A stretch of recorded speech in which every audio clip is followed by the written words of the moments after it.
Bismillahirrahmanirrahim. Assalamualaikum warahmatullahi ta'ala wabarakatuh. Alhamdulillahirabbil alamin wa sallallahu ala sayyidina Muhammadin wa ala alihi wa sahbihi wasallam, amma ba'du. Ada video yang dibuat oleh Elia Miron mengenai wawancara yang bersangkutan ini dengan seorang ibu-ibu namanya Fadilah. Ini entah nama asli atau disamarkan ya. Ini agak mengganggu sebetulnya, berbicara di hadapan kamera, kemudian berbicara tentang agama dengan identitas yang disamarkan. Minimalnya di sini ya pakai cadar begitu ya dalam video ini. Karena ya Kristen itu tidak ada syariat, tidak ada aturan untuk memakai cadar. Lah yang bersangkutan ini kok memakai cadar. Nah, saya kira ini husnuzon saja ya. Yang bersangkutan ini takutlah mendapatkan persekusi, sehingga beliau ini, Ibu Fadilah ini merasa harus untuk menyembunyikan jati dirinya.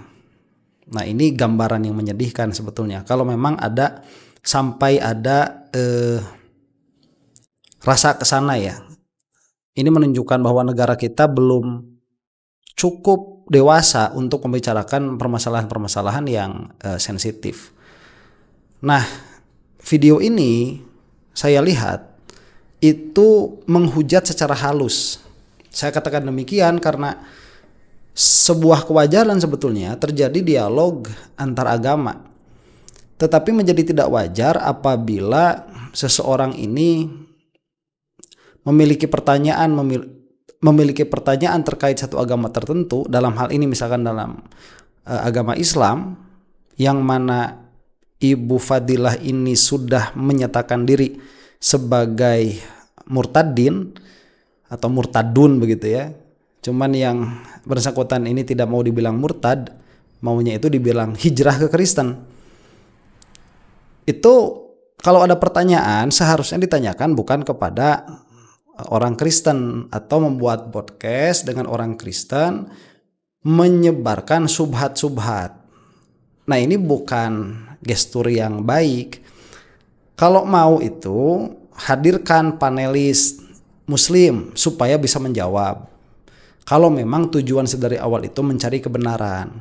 Cuman kalau tujuannya sedari awal memang mengeluarkan subhat atau membalas podcast-podcast yang serupa yang suka dilaksanakan oleh orang-orang mukmin, ya kita harus menerima itu.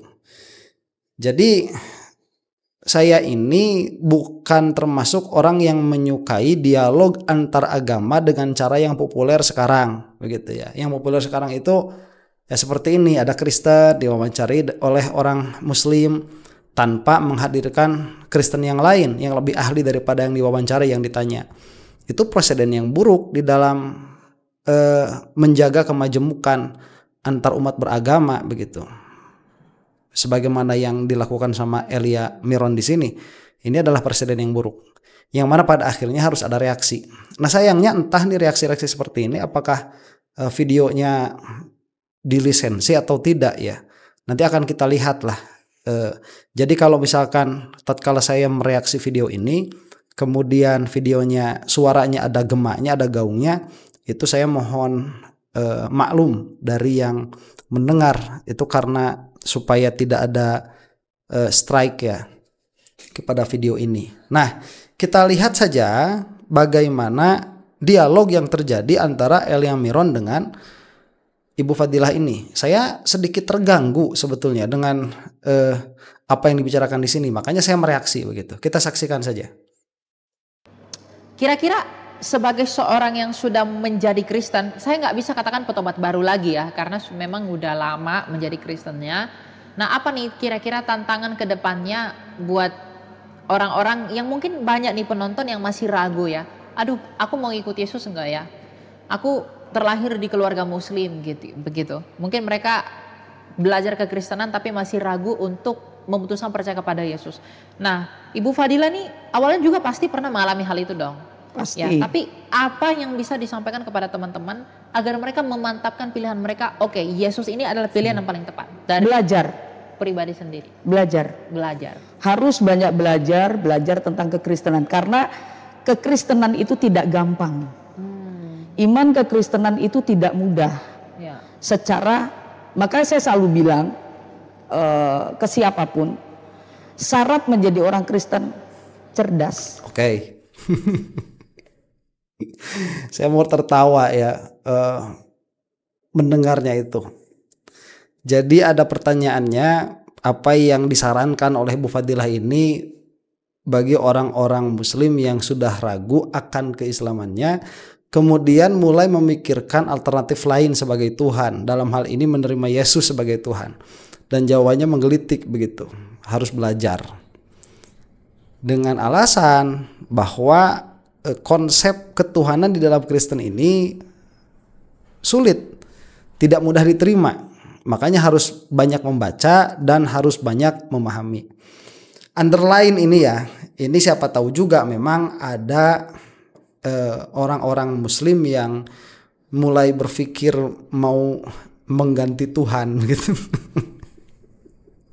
Nih, kalau yang dikatakan harus cerdas kemudian mentaklil karena iman Kristen itu tidak bisa diterima kecuali oleh orang-orang yang cerdas, ini adalah perkataan yang tidak sesuai dengan kenyataan. Karena kenyataannya iman Kristen itu harus diterima tanpa berpikir. Itu kenyataannya. Justru orang yang cerdas itu tidak akan menerima doktrin gereja, tidak akan menerima. Kenapa? Karena doktrin gereja itu tidak mengakomodir orang-orang yang berakal sehat, tidak mengakomodir itu. Ya, itu sudah saya buat videonya kemarin ya. Bagaimana 3-1-1-3, kemudian Roh Kudus adalah Tuhan, Bapa adalah Tuhan, Yesus adalah Tuhan, tetapi itu adalah satu Tuhan. Itu dari common sense saja sudah tidak bisa. Jadi perkara yang sulit itu adalah susunan dari perkara-perkara yang mudah. Itu kaidahnya ya, kaidah di dalam berpikir. Jadi apabila perkara yang disebut sulit ini sedari awal dia sudah tidak lulus melewati common sense, sudah tidak lulus melewati logika sederhana, maka dia tidak akan lulus dengan logika apapun. Dan tatkala saya mengatakan logika, itu benar-benar logika murni. Begitu, bukan logika-logikaan, bukan akal-akalan.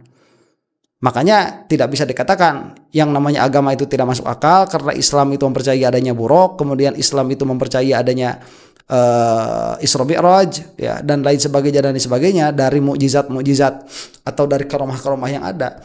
Itu permasalahan lain setelah selesai kita membahas Allah dan sifat-sifat Allah, kemudian Nabi Muhammad SAW sebagai utusan Allah, yang mana di antara sifat-sifat Allah itu wahdaniyat. Itu backed by logic, itu dibackingi oleh logika murni.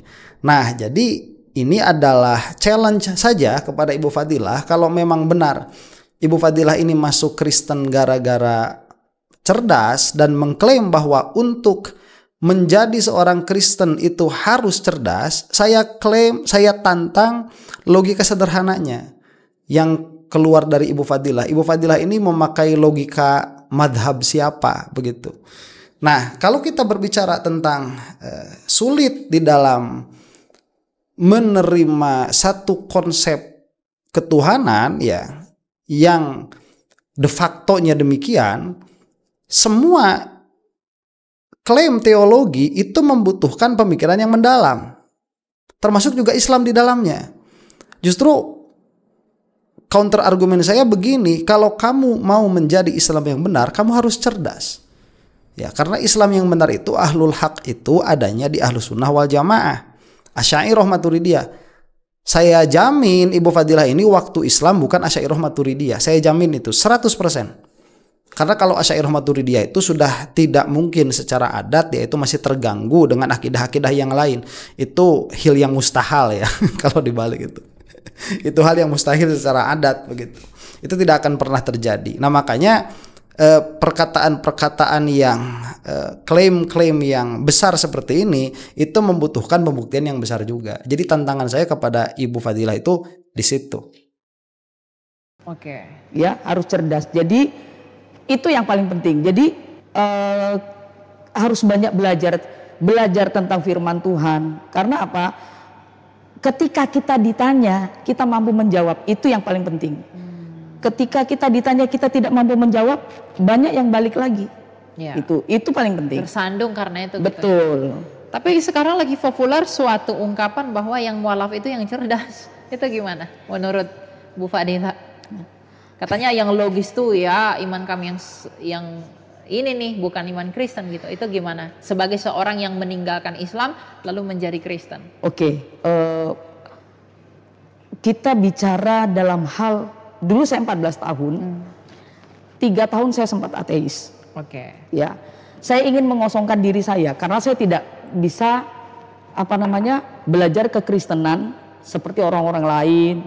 Saya masuk gereja waktu itu saya diusir, dibilang penyusup, mau ngebom gereja, macam-macam kan. Yeah. Akhirnya saya memutuskan untuk saya belajar sendiri dan itu sulit sekali. Nah, sebentar ya. Kalau misalkan diklaim juga bahwa yang cerdas itu yang mu'alaf, dalam pengertian yang pindah agama dari Kristen ke Islam, saya juga tidak setuju juga begitu. Karena bisa jadi seseorang itu masuk Islam bukan hasil berpikir. Bisa jadi juga itu karena pernikahan. Malah bisa jadi itu karena pengalaman spiritual. Jadi menerima iman dengan berpikir, dengan menerima iman karena pengalaman spiritual, atau menerima keimanan karena ingin menikah, itu 3 hal yang berbeda. Dan motif-motif orang mu'alaf masuk agama Islam itu macam-macam. Saya pernah membaca itu dulu, salah satu alasan orang masuk Islam itu gara-gara mobil mogok di hadapan Masjid Istiqlal. Jadi di hadapan Masjid Istiqlal mobilnya mogok, ini Nasrani, ini Kristen nih orang. Dia turun, kemudian tatkala dia turun dia mencari tempat berteduh, karena tidak ada tempat berteduh akhirnya dia masuk masjid. Pas masuk masjid dia merasakan suasana yang amat sangat dingin sekali, enak sekali, yang dia belum pernah merasakan hal itu di gereja. Akhirnya rasa dingin itu yang menjadikan dia menjadi seorang muslim. Itu kan kalau bagi saya ya, terlepas dari pintu hidayah manapun yang menjadikan seseorang itu berpindah dari Kristen ke Islam atau dari agama lain ke Islam, itu kan bukan alasan sebetulnya untuk menerima keimanan. Tapi tatkala itu pada momen yang tepat, kemudian terjadi kepada orang yang tepat, ya masuklah.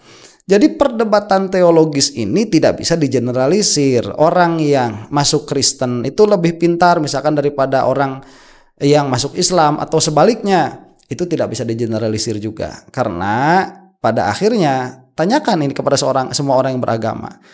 Orang yang beragama itu bertingkat-tingkat keseriusan mereka di dalam beragama itu, tidak terkecuali di dalam agama Kristen. Apakah orang-orang yang Kristen itu semuanya memiliki pengetahuan tentang kekristenan sebagaimana para pendeta mereka memiliki pengetahuan tentang kekristenan? Kan enggak. Kemudian pendeta yang satu dengan pendeta yang lain, apakah pengetahuannya sama? Ya enggak. Orang muslim pun begitu, orang-orang awamnya tidak sama dengan ustadznya. Ustadznya pun begitu, ustadz yang satu dengan ustadz yang lain itu tidak sama juga pengetahuannya. Nah, kalau begitu kan berarti kita tidak bisa melihat ajaran sesuatu itu dari orang yang masuk ke dalamnya. Tetapi memang kita keluarkan semua itu, terlepaslah siapa orang yang masuk Islam, siapa orang yang masuk Kristen.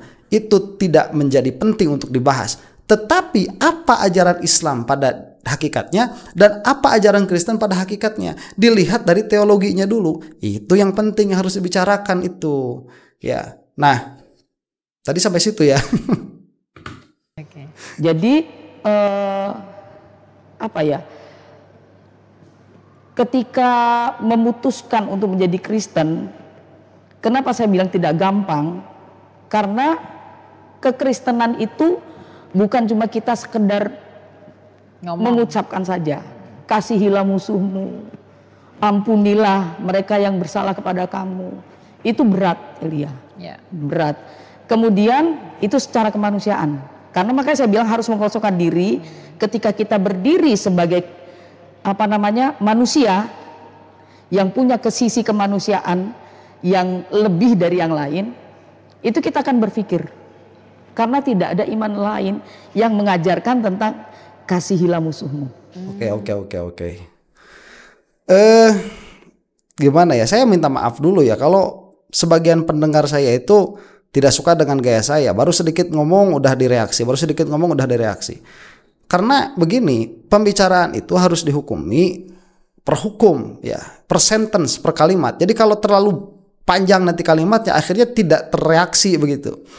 Nah, tadi ada yang terlewat dari apa yang mau direaksi, bahwa kata Ibu Fadilah ini beliau pernah menjadi ateis selama 3 tahun. Berarti yang bersangkutan ini bukan masuk Kristen dari Islam, tapi masuk Kristen dari ateis begitu. Karena pada momen dia itu ateis, pada momen itulah dia itu keluar dari agama Islam begitu. Nah, kemudian pada sentence yang selanjutnya Ibu Fadilah ini mengatakan bahwa di antara yang sulit dari iman Kristen itu seperti mengasihi musuh. Jadi mengasihi musuh itu bukan hanya pada perkataan saja, mengasihi musuhmu, bukan, tetapi itu adalah merupakan perbuatan hati, perbuatan kasih. Itu adalah puncak daripada kemanusiaan. Kira-kira seperti itu yang dikatakan oleh Ibu Fadilah. Nah, ini mah bukan kesulitan itu, bukan kesulitan berpikir, ini mah sulit dalam mengamalkan. Nah, kalau di dalam mengamalkan sama di dalam agama Islam juga susah juga. Kalau kita mau ngomong susah-susahan, di dalam sholat itu ada rukun, ada syarat, ada di sana kesempurnaan. Di antara kesempurnaannya itu ada khusyuk. Kalau kita mau main susah-susahan tuh, tadi kan katanya dia masuk Islam, masuk Kristen itu karena susah. Nah, agama Islam juga kalau ditekuni secara serius itu susah. Jadi yang mau dibicarakan oleh Ibu Fadilah di sini apa? Apakah koherensi dan konsistensi di dalam logika ketuhanan atau kesulitan di dalam mengamalkan pengajaran-pengajaran di dalam agama itu? Apa yang mau dibicarakan? Jangan loncat-loncat begitu. Nah, kemudian kalau misalkan tadi di paling akhir mengatakan Ibu Fadilah ini bahwa tidak ada agama yang mengajarkan untuk mengasihi musuhmu selain Kristen. Itu Ibu Fadilah itu belum pernah melihat atau mendengar apa kisahnya Rasulullah Shallallahu Alaihi Wasallam yang beliau itu sampai menjenguk orang yang senantiasa mengencingi pintu rumahnya Rasulullah Shallallahu Alaihi Wasallam. Bukan hanya menjenguk, beliau itu memasakkan makanan, memberikan minum. Bahkan setelah Rasulullah Shallallahu Alaihi Wasallam itu wafat, Sidna Abu Bakar itu pernah bertanya, apa amalan yang belum pernah saya lakukan yang senantiasa Rasul laksanakan? Dijawabkan, yang belum pernah engkau lakukan hai Abu Bakar adalah memberi makan nenek-nenek yang ada di pasar. Itu Rasulullah senantiasa tuh memberi makan nenek-nenek yang di pasar. Datanglah Abu Bakar kan ke nenek-nenek itu, kemudian memberikan makanan, memberikan suapan. Yang mana pada momen suapan pertama itu, si nenek-nenek ini dia sudah langsung bisa membedakan, ini bukan orang yang biasa memberikan saya makanan.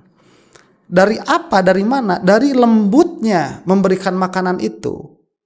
Dan sepanjang Sidna Abu Bakar itu menyuapi, si nenek-nenek ini senantiasa mengumpat Nabi Muhammad SAW. Apa itu namanya kalau bukan kasih? Ya, Rasulullah Shallallahu Alaihi Wasallam datang kepada beliau itu Hindun. Hindun itu orang yang menyuruh Wahsy untuk mengambil nyawanya paman beliau Sidna Hamzah. Apakah beliau itu membalaskan dendam? Tidak, dimaafkan. Tidak ada hati yang selapang Nabi Muhammad Shallallahu Alaihi Wasallam, tidak ada. Dan kita diperintahkan untuk mengikuti Nabi Muhammad Shallallahu Alaihi Wasallam.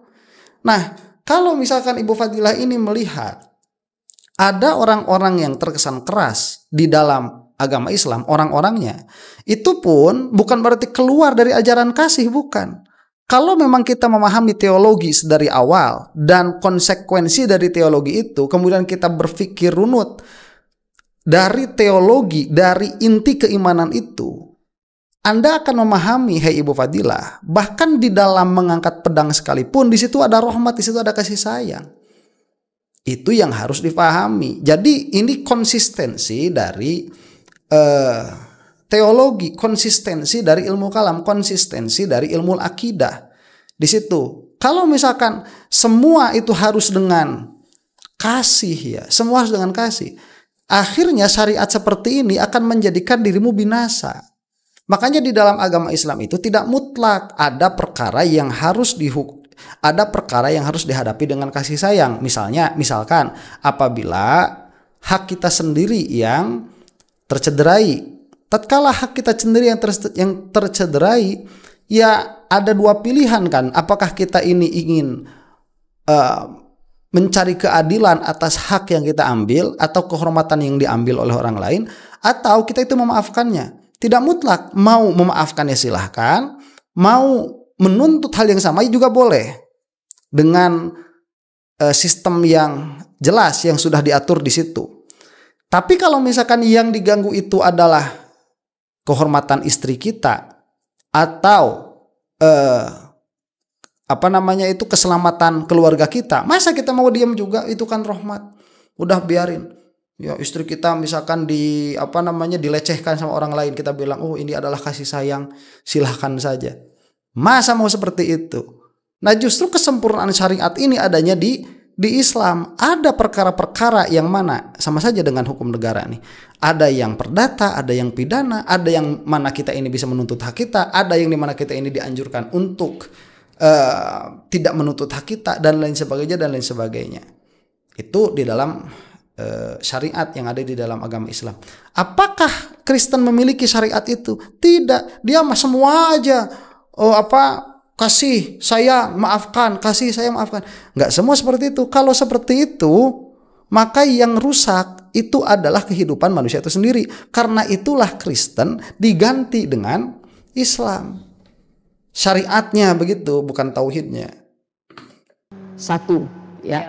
Tidak kasihilah musuhmu itu ya. Betul. Yang paling membuat kita terkagum-kagum nih dengan Yesus Kristus gitu. Betul. Tidak ada juga yang mengatakan kalau di sana man baddala dinahu faqtuluh, barang siapa yang mengganti agamanya maka bunuhlah dia.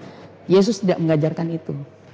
Itu salah satu. Malah yang diharapkan Yesus pertobatannya kembali. Betul. Ya. Oke. Nah, yang kedua, ibu ini tidak belajar fikih ya, jadi ini tanpa kecuali ya, bagi siapapun yang ingin belajar Islam, kalau mau belajar tentang hukum ahkamnya, jangan belajar langsung kepada Al-Quran, jangan belajar langsung kepada hadis, karena kamu tidak akan memahami Al-Quran dan hadis sebagaimana para ulama memahami Al-Quran dan hadis.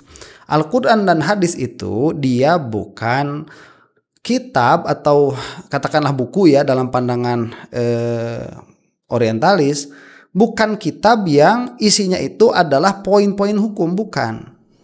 Cara memahaminya itu sulit, susah ya. Orang seperti Ibu Fadilah ini tidak akan memiliki kemampuan untuk hal itu, harus lewat para ulama. Nah, kalau kita melihat misalkan tadi, ajaran Islam itu sangat kejam sekali. Kenapa? Karena barang siapa yang mengganti agamanya maka bunuhlah. Apakah itu ajaran di dalam agama Islam? Iya, dengan catatan apa? Itu bukan hukum untuk awam, itu hukum untuk pemerintah dengan syarat dan rukun tertentu. Jadi tidak saklek itu adalah suatu hukum yang tidak berlaku di setiap kesempatan, tidak berlaku di setiap waktu. Itu adalah hukum yang menjadi pertimbangan bagi qadhi, bagi hakim lah, katakan begitu. Kalau di dalam hukum itu seperti tuntutan maksimal. Nanti kalau sudah dijadikan undang-undang misalkan, barang siapa yang mengganti agamanya tuntutlah dengan tuntutan maksimal dihukum mati, begitu. Itu hukuman maksimalnya, bukan di setiap keadaan. Makanya ada mustatab, dia itu harus diistitabah, harus dicari dulu pertaubatannya. Kamu itu dulu yang pertama, itu berlaku secara umum dimanapun ya. Ada nanti pengecualian orang yang tidak bisa diterima taubatnya, ada. Dalam pengertian tidak dicari istitabahnya, tidak mustatabun, ada dalam kasus-kasus yang sangat partikular. Tapi secara umum orang yang murtad kemudian dia itu katakanlah desersi ya, dia itu desersi dari agama, itu kalimatnya tuh seperti prajurit yang keluar dari medan perang. Itu ditangkap atau dipanggil, tidak ujuk-ujuk dibunuh, diambil nyawanya, tidak. Itu diambil dulu orangnya, kemudian disuruh bertaubat dulu, ditanya dulu alasan kamu keluar dari agama itu apa. Kalau misalkan nanti alasan dia keluar dari agama itu ada subhat di dalam kepalanya, di dalam dirinya, nanti disuruh taubat dulu. Ini ada ulama yang bisa menghilangkan subhatnya, yang bisa memberikan pemahaman kepada orang tersebut. Nah, kalau misalkan orang tersebut ini nanti sudah tidak bisa menerima penjelasan itu, nanti kan dicari kenapa dia tidak bisa menerima penjelasannya. Apakah karena penjelasannya ribet atau orangnya terlalu bodoh begitu. Nanti dicari alasan-alasannya, tidak serta-merta. Dan ini harus difaham perkara-perkara seperti ini. Jangan kamu, Ibu Fadilah, mengambil perkara-perkara yang kamu tidak paham, kemudian karena ketidakpahaman kamu menjadikan kamu itu keluar dari agama Islam. Setelah keluar dari agama Islam, kamu mengeluarkan subhat-subhat itu kepada orang-orang yang awam, yang mana akhirnya menjadi subhat bagi orang lain. Seperti ini tidak elok. Ya, makanya saya mengatakan format dialog antar agama yang seperti ini itu format yang tidak sehat. Ya, format yang tidak sehat. Karena format yang tidak sehat ini berkembang, kemudian menjadi viral, kemudian menjadi perbincangan orang-orang. Akhirnya yang kita juga harus masuk ke situ. Terjadilah circle dialektika antar agama yang tidak sehat begitu. Cuman mau bagaimana lagi ya, ini adalah gambaran berdialektika agama di negara kita. Entah di negara-negara yang lain ya, saya tidak terlalu mengetahui itu. Secara sisi saya sebagai perempuan, ya, dimana di kekristenan itu amat sangat memposisikan perempuan itu sangat berharga. Dimana Tuhan bilang perempuan itu adalah sebagai penolong. Betul. Kemudian di hal yang lain ada hal-hal yang tidak masuk di akal saya. Misalnya apa tuh? Misalnya tentang hadis-hadis yang dalam pandangan saya itu amat sangat tidak manusiawi terhadap perempuan. Ini masalah tentang perempuan ini mungkin akan kita bahas di video selanjutnya. Kalau memang pendengar ini atau penonton ini ingin reaksi yang lebih lanjut tentang video ini, cuman secara umum tidak elok tatkala mengatakan perempuan ini tidak memiliki posisi yang terhormat di dalam agama Islam. Karena secara hukum hanya Islamlah agama yang memberikan hak waris terhadap perempuan. Itu hanya Islam saja. Jadi jangan kita campurkan antara hukum Islam bandingannya hukum sekuler, jangan. Hukum Islam itu nanti bandingannya hukum Kristen. Apakah Kristen memiliki aturan-aturan itu? Nanti Kristen itu misalkan tatkala mengambil hukum, mereka itu mengambilnya hukumnya hukum sekuler, bukan hukum agama mereka begitu. Nah, itu nanti akan kita bahas lah insyaallah ya di dalam video yang berikutnya. Sekian dulu, wallahu taala a'lam bishawab. Mudah-mudahan kita tidak berhenti belajar supaya yang benar nampak benar, yang salah nampak salah. Assalamualaikum warahmatullahi taala wabarakatuh.